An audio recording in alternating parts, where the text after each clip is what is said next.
はい、特別編第2弾ですね。まるっと田んぼをやっていきたいと思います。村の案内ですね。パート11からパート20で建てた建物をね、パート10終わった時の特別編と同じように、ある程度ね、ご案内できたらなと思っています。とはいえここの教会に入る部分ですね、ここがまだできていないので、冒頭でね、こちらを建築してから、村の案内していきたいなと思います。多分ね、前回っていうかパート10かな、建物をご紹介するときに、内装のいらない建物を作ったと思うんですけど、今回もね、そんな感じで、ちょっとだけ建物を建ててから、建物っていうんですかね、施設をちょっと作ってからにしたいと思います。この噴水通りですね、噴水通りに、ちょっと等間隔にね、水場を作りたいので、まずは、交差点の奥側っていうんですかね、レストラン側に、いつもと同じ噴水立てていきます。まあ、この噴水はもう、この村では見慣れたもんですよね。水を入れたいと思います。まあ、特別なことも何一つしてないのでね、多分ね、詳しい作り方とかも他の動画を見ていただいた方がいいかなと思います。まあ、おそらく大幅に削ります。はい。というわけで、教会の入り口ですね、作っていきたいなと思います。こちらはですね、一応ね、この高さまで上げなきゃいけないんで、まずは、上げる高さの目安にもなるんでね、まずは接続部分から。おじちゃん邪魔だな。はい、接続部分から作っていきたいと思います。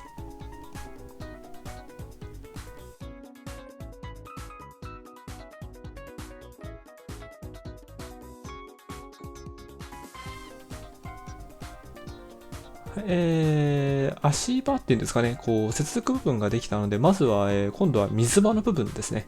水場の部分を先に作ってしまいたいなと思います。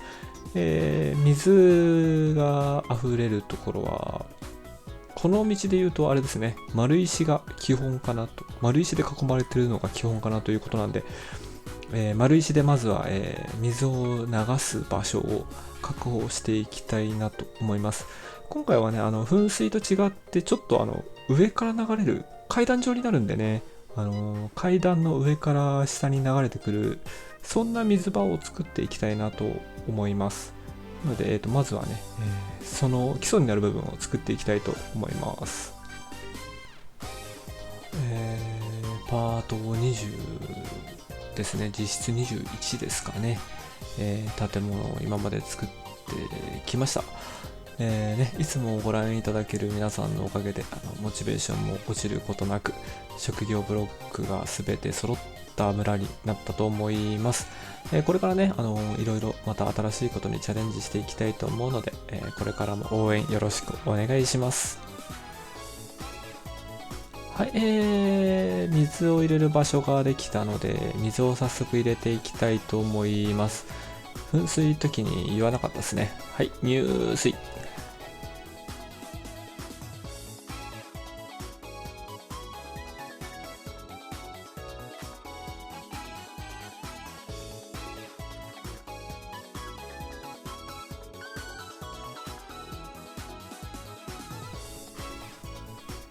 はい、これで水も揃いましたね。このちゃんと吸い込まれていくように階段になっているところまで、ちゃんと作り込んでみました。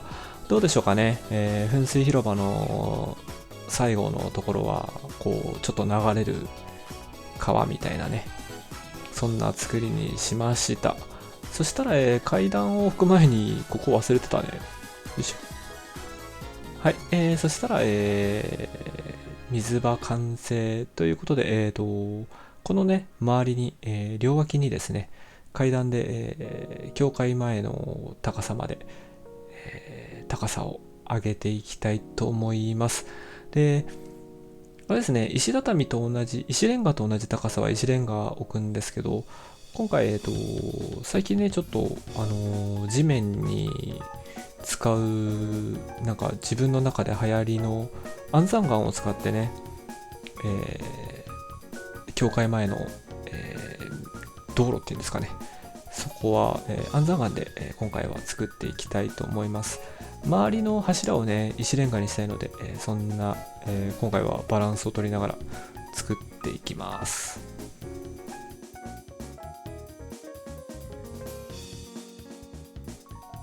はい、いかがでしょう。結構ね、こう段差があるところに安山岩もいいですよね。こう、ちょっとした地面っぽいこのギザギザっていうんですかね。結構好きなんですよね。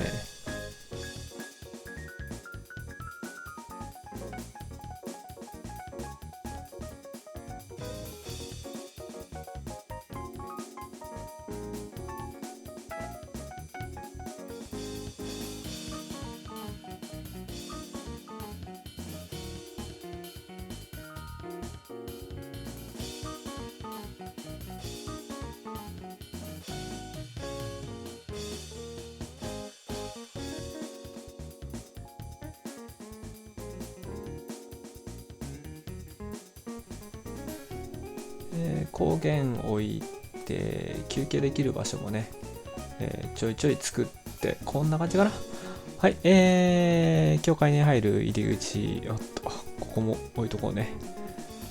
はい、教会に入る入り口完成ですね。これで教会もやっと出入り自由になったのかなと思います。そしたら早速村を案内していきたいと思います。パート11からパート20はですね、村おこしと題して職業ブロックをね、集めるシリーズになっていましたね。パート11、船屋を作るで作った船屋ですね。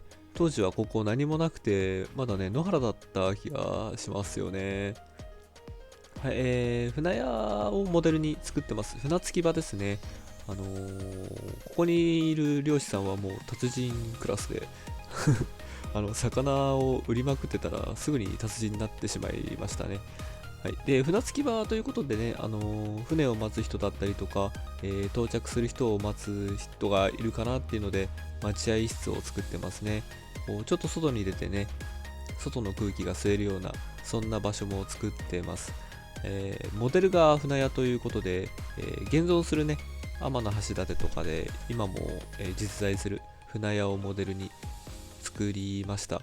なのでね、1階部分っていうんですかね、船着き場の部分は、石の床で作ってます。これは船屋の文化として木の船で帰ってきて、その船をねこの石の上で乾かす、そんな場所だったらしいですね。なのでこう船のストックとかもね置いたりして、船屋の雰囲気を出していますね。コッコ船長ですね。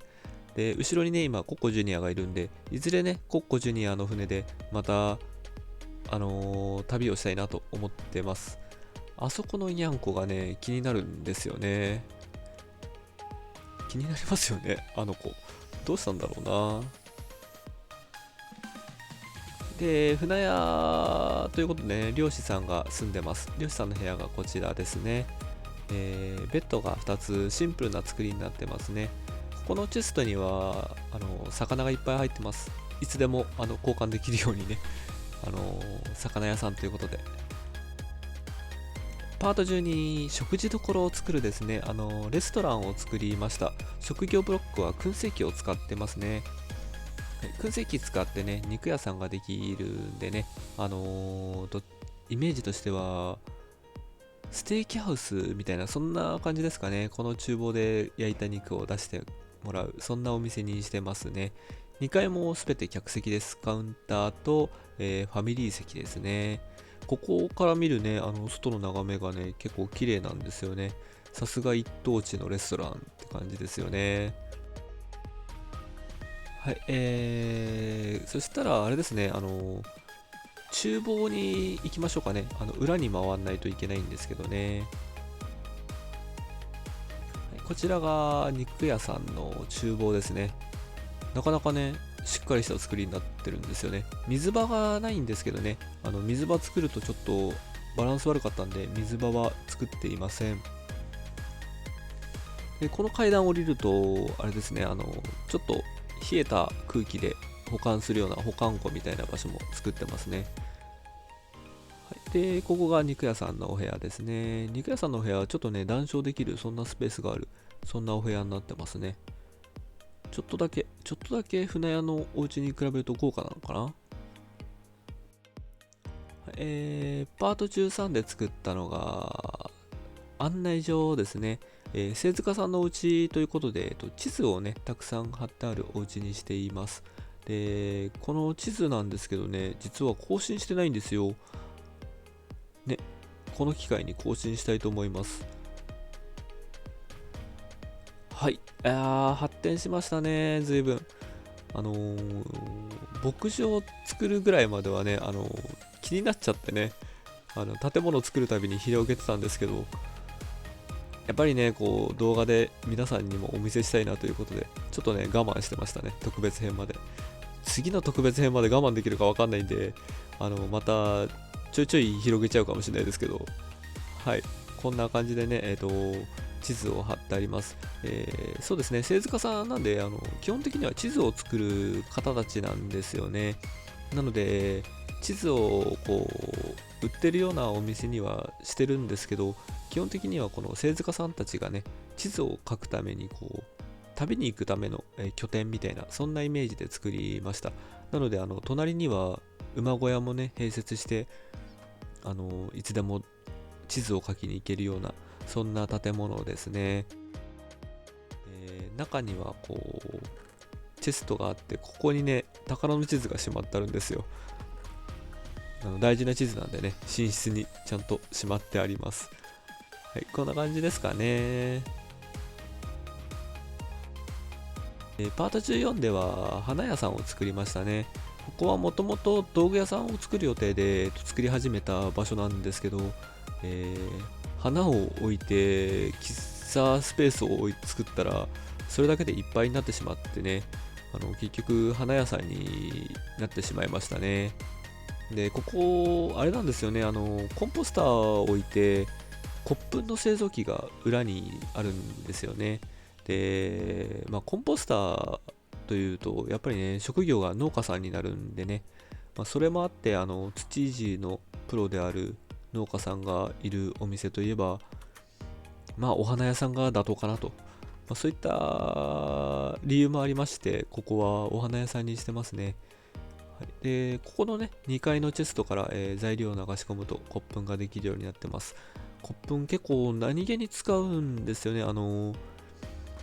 なんですかね、こうコップン巻くと草とか生えたりもするんでね、こうちょっとした装飾にも使えますし、もちろん染料としてね白の染料を使うことも多いので、なかなか重宝してますね。はい、パート15ぐらいかな、道具屋さんリベンジですね。どうしてもね、やっぱり喫茶スペースとか作りたかったので、ここの、渡り廊下っていうんですかね、ちょっと、つながっているイメージで作りました。はい、奥にはね、工房が見えますね。で、こうチェストをね、いっぱい並べて、ここに道具をね、いっぱい入れようと思ってるんですけど、いろんなアイテムをね、入れようと思ってるんですけどね、まだちょっと整理ができてないんで、いずれ、ここのチェストに、看板つけながらね、ちょっといろいろ道具を整理したいと思っています。で道具屋さんの、入り口も裏側にあるんでね、裏側から入るとこういう工房があって、カウンターがあってっていう感じですね。この道具かちでね、道具を作ってくれる感じですかね。で、ここにね、レールとトロッコ入ってるんですよ。村人を移動するために使った懐かしい、もうすでに懐かしいトロッコですね。で、道具屋さんなんで裏でもね、作業できるようにしています。あとは、あれですね、材料として木材をたくさん使うので、木材置き場もね、ちゃんと置いてありますね。道具屋さんの部屋ですね、ここはかやぶき屋根の家を作ってるんでね、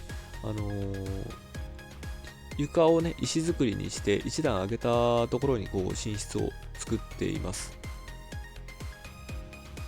この家はね、なぜかかまどを作ったんですよね。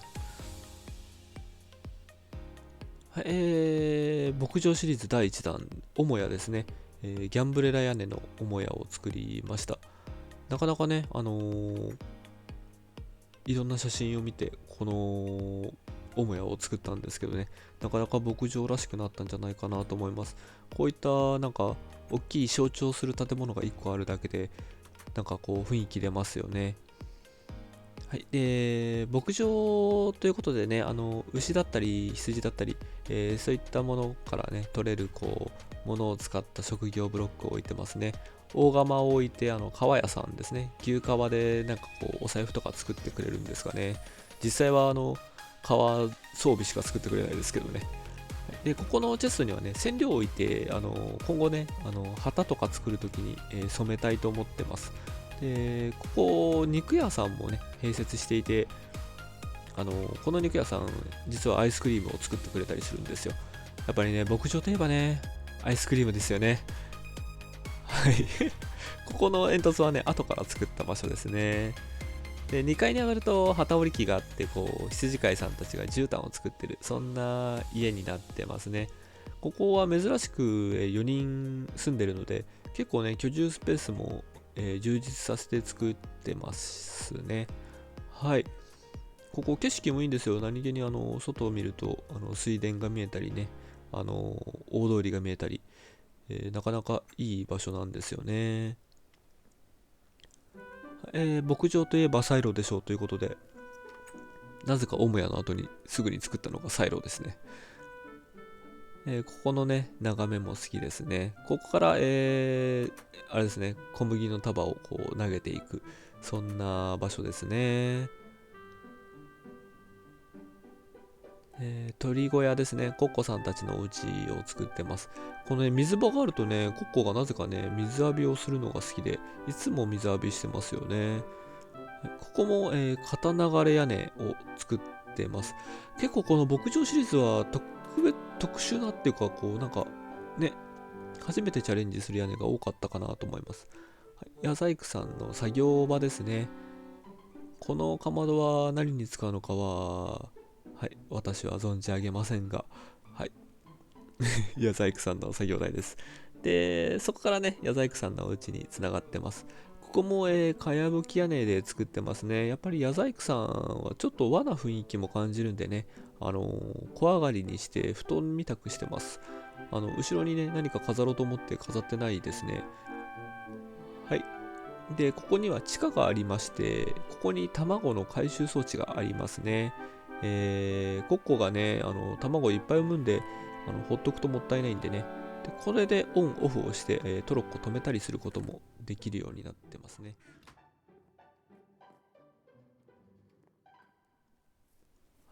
牧場シリーズ第3弾ですね。母屋からつながるデッキを通って入る牛舎を作りました。牛舎ということでね、牛さんがいっぱい住んでる、そんなお家になってますね。はい、でこの牛舎もモデルがあってですね、写真を見て作ってます。このね、二重になってる屋根を見た瞬間、一目惚れしましてね、なんとか作りたいと思って、再現できるように頑張りました。結構この牧場シリーズは、あれですね、実写がモデルになってること多いですね。ギャンブレラ屋根の母屋もよくある牧場の建物ですし、そうですね、なんかここら辺からちょっとモデルがある建物が多くなってきますね。ここがあれですね、動画ではあまりお見せできなかった牧草地ですね。放牧地。はい。で、ここね、結構水場しっかり作り込んでるんですよ。コッコが紛れ込んでますけど。はい。これもね、お見せしたかったんで、はい。はい、羊小屋ですね。こう、丸い屋根にしてます。やっぱり特徴ありますよね。なんか牧場の屋根って全部特徴的な屋根にしてますね。はい。で、羊小屋には羊の羊毛の回収装置があります。ここもね、トロッコのオンオフができるようにして、羊毛を回収してますね。で、右側には今ね、カラフルな羊たちを収納してます。はい、で、左側がね、羊毛回収装置の、ついた、エリアになりますね。で、このチェストにハサミを入れると発射装置にね、補充される、そんな仕組みになってるんでね、あまりこう装置を見ることなく、発射装置が動く、そんな場所になってますね。あまりこう装置を人目に見せたくなくてですね、特に不自然な装置は、今後もね隠しながら作っていくと思います。なんかこう理由をつけたりして、こんな装置だよっていうのをね作っていきたいと思っています。パート19ですね。教会を作りました。ここね段差なかったんでずっと足場だったんですけど、こういったやっぱり入り口作ると雰囲気出ますね。いやー、作ってよかった。はい、教会です。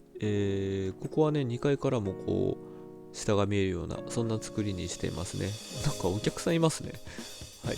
で、教会ってなんかこう柵があってですね、何かイベントがないと開かない、そんなイメージがあったんでね、ここ入り口に柵を作って、そんな雰囲気を出してますね。